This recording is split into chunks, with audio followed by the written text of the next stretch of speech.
Et comme chaque jour, on démarre cette émission. Bon, c'est obligatoire avec Cachez votre joie. Merci. la session de rattrapage de Jean-Luc Lemoyne. Jean-Luc, avant toute chose, je crois que vous vouliez revenir un instant sur justement l'émission d'hier. Et Oula. tout à fait, Jean-Pierre. Car je voulais vous redire déjà à quel point c'est un plaisir et un honneur de partager le micro avec vous. Bon, d'accord. Et au nom de toutes les équipes, je tenais à m'excuser pour l'attitude déplorable d'Anissa Haddadi. Oh non. Celle qu'on appelle depuis hier la hyène de Sochaux. Parce que pendant l'excellent journal des médias, Julien Pichenet avait annoncé que le chanteur Kinvey allait devenir animateur de jeux sur Énergie 12. Ce qui vous avait amené à cette réflexion pleine de bon sens. On nous a jamais demandé à nous d'être chanteurs. Non, C'est marrant de non, demander aux jamais. chanteurs d'être animateurs. Si, vous avez fait une petite chanson, vous, Oui, non, mais Jean-Pierre, ça suffit, je vous ai pour parlé la à vous. Coupe du Monde. Est-ce que ce sont des manières? Jean-Pierre vient à peine d'arriver, on lui balance direct sa chanson pour la Coupe du Monde 78. Non mais ça va pas. Vous avez qu'à la diffuser aussi tant que vous y êtes. Ah, c'était bien. Moi jamais je ferai ça. Hein, je respecte trop Jean-Pierre. Et en plus, c'est pas ma chanson préférée. Non, la meilleure c'est quand il chante New York City.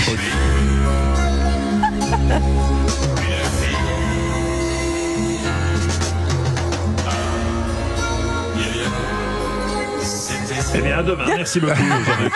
Et oui, vous le saviez peut-être pas, mais grâce à cette chanson, Jean-Pierre a beaucoup œuvré pour le réarmement démographique dans les années 70. Avec ce slow, tu fais condé direct. Alors oui, on n'a peut-être pas demandé à Jean-Pierre d'être chanteur, comme il l'a dit, mais il a devancé l'appel.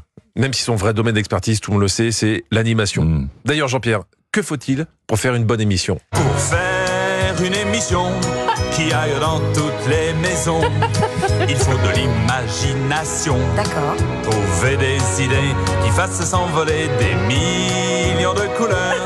Ok, donc visiblement, il se drogue. Je précise que c'était avec Dorothée pour un show. Oui. Pas de pitié pour les croissants. Exactement, c'est ça. Mais Bon, bon. ça suffit, Jean-Luc, maintenant, ça suffit. Je vous remercie. Ce matin, donc, nous recevons, soyons sérieux, Bruno Ourcade, recordman mondial de victoires individuelles dans un jeu télé. Hein. Et je dis bravo, Bruno. Merci, Jean. Bruno. Franchement, car un gagnant de jeu télévisé, c'est avant tout quelqu'un qui nous fait tous rêver. Comme Christian Quesada. Bon, mauvais exemple. On a appris aussi que le grêlé avait fait tout le monde prendre sa place. Ça finit souvent en fait divers, ces histoires quand même. Hein. Si elle se trouve, aujourd'hui, Landru gagnerait Top Chef. Mais bon. Ah non. Mais bon, ça, Bruno a l'air plus équilibré. Et quel parcours! Après 252 participations en 12 coups de midi, Bruno a gagné plus d'1 million d'euros. Ça n'était jamais arrivé de remporter plus d'1 million d'euros dans un jeu télé en France. Le million après 9 mois de victoire quotidienne. Alors, je sais pas si je dois vous féliciter, Bono, parce que Jean-Pierre gagne la même somme pour 5 émissions de Culture Média. Posez-vous les bonnes questions, Bruno. Hein. Alors, 9 mois de victoire quotidienne, c'est plus une participation à un jeu, c'est une alerte enlèvement. Oui, 9 bon, mois. d'ailleurs, pour votre session de rattrapage, vous avez regardé un autre jeu, vous. Oui, votre jeu préféré, Jean-Pierre, vous qui Oui. passez vos journées sur W9. Ça s'appelle The Power. Qui a le pouvoir?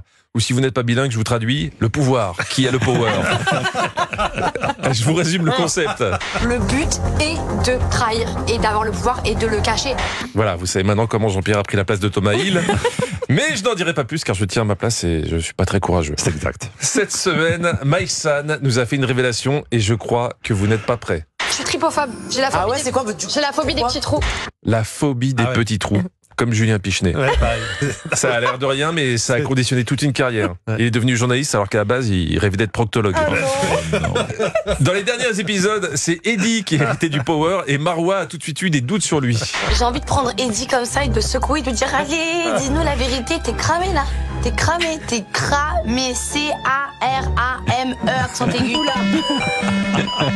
Non, Marois, si on t'écoute bien, Eddie, il est pas cramé, il est caramé. Hein, oui, The Power, c'est une aventure humaine, mais c'est surtout un rendez-vous en terre inconnue pour le français. Shona, Yes. quelle est la personne autour de ce salon que tu n'as absolument pas confiance?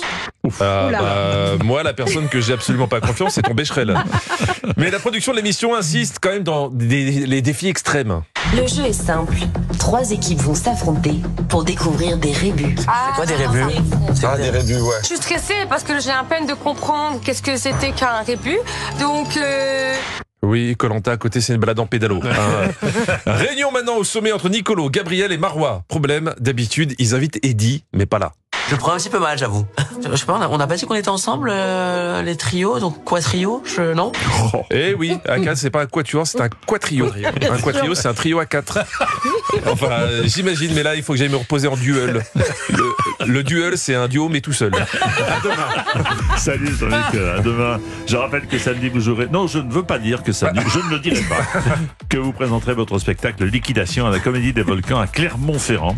Et nous, on se retrouve demain. Et d'ici là, en replay sur Europe 1.fr.